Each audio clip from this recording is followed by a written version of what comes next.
I can't say Title IX went to sleep, but the government went to sleep. In 1981, President Ronald Reagan made it clear he wanted to eliminate the new Department of Education. It happened to be responsible for enforcing Title IX. Mr. President, do you intend to follow through with your campaign pledges to abolish the Departments of Energy and Education?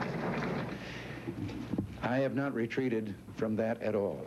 Yes. The Reagan administration always seemed to arrange it so that the Department of Education was always on the bottom of the list. Then, in 1984, a new twist in the Title IX drama.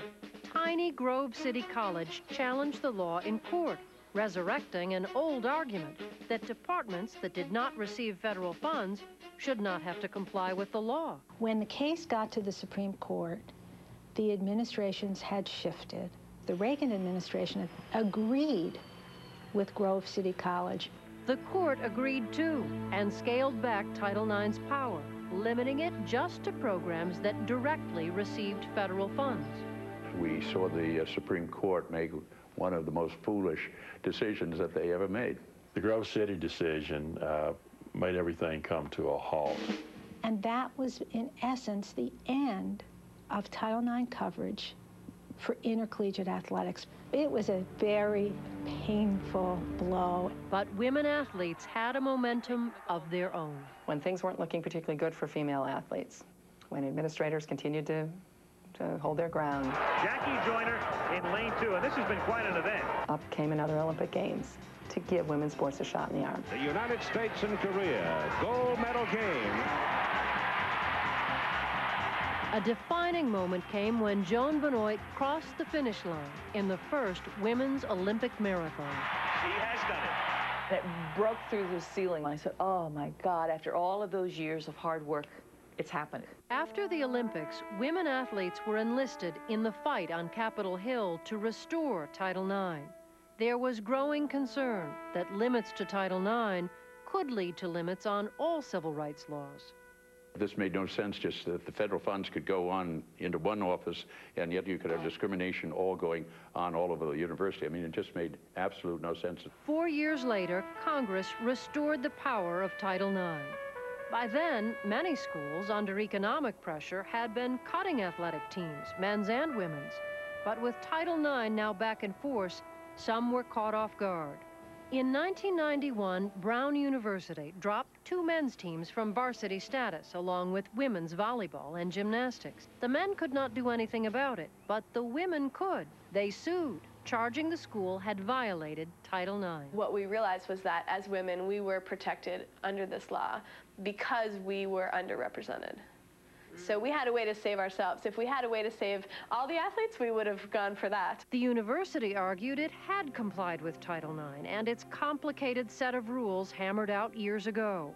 Brown fought it all the way to the Supreme Court. Everybody was convinced that one school was going to take Title IX to the Supreme Court.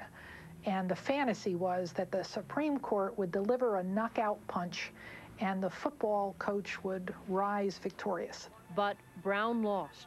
Ordered to come up with a better plan to comply, school officials decided to go strictly by the numbers, what was known as the proportionality option.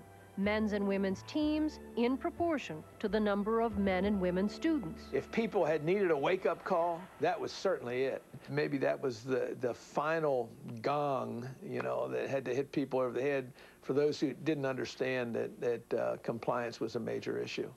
Major issue. To add to their worries, yet another Supreme Court decision left schools liable for monetary damages if they discriminated. Unfortunately, I think a lot of institutions got the impression that proportionality was the only way to comply. And since there was the potential that they would have to pay damages for it, the sooner the better. Some decided to, hey, we better add these sports, or others said, well, we can't add these sports. We're going to have to begin, we're going to have to cut back on the men's programs. The elimination of men's athletic programs to come into compliance with Title IX really picked up, and there was a great deal of carnage. When I saw colleges dropping teams that were very healthy, that had a good following, that had a lot of success, every one of them were talking about, we're dropping men's programs in order to be fair to women. By the end of the 1990s, women had a place on the playing field they were not about to surrender. Women athletes came of age in the 90s. I remember a lot of press calling me up before the 1996 Atlanta Games. What's the story going to be there? I said, women sports, team sports. U.S. women's basketball, softball, and soccer teams all had taken gold at the 1996 Olympics. At the Winter Games, the U.S. won the first ever women's Olympic ice hockey event. And soon, women would get a new professional league, the WNBA. The steal by Holtzclaw! I get energy because, gosh, this is my job. And then there was the 1999 World Cup. We said we're going to make a difference and we're going to be the biggest women's athletics spectacle ever. I've had 50-year-old men come up to me and tell me they were sobbing like little babies, you know, after we won. But the triumphs for women were paralleled by losses for men. After a Cinderella season, Providence College dropped its championship baseball team. They told the group of 25 kids that there was no longer going to be a team. There was shock, there was anger. A lot of them did not understand why them. They were in a sense sacrificed. You know, that sounds like a horrible word, but the school picked them to solve their problems. The problem was how to comply with Title IX. Like many schools, Providence had seen its enrollment shift so that women were now the majority of students, but men still made up the majority of athletes. Some legal advice we got was that we should be in compliance in law with the proportionality. And as a result of that, they elected to eliminate 3 male sports. They took the men's tennis team, the men's golf team, and then ultimately the men's baseball team. The climate had changed in the 1990s. The NCAA now required its schools to comply with Title IX. And as President Bill Clinton's administration took a more aggressive approach to enforcing the law, schools scrambled to come into compliance. Many could not afford to add women's teams, so they dropped men's instead. Hundreds of teams were cut. We had numerous university wrestling programs that were in our geographic region that started to be eliminated. They were there one year and completely gone the next. What opened the doors there was when UCLA cut swimming and men's gymnastics. Now, here's a program with a number of Olympians and national champions in those sports, and they have cut it. So everybody else said, hey, we're going to do the same thing. Men's track, tennis, golf, all became targets as more schools tried to keep their athlete headcount in proportion to their enrollment.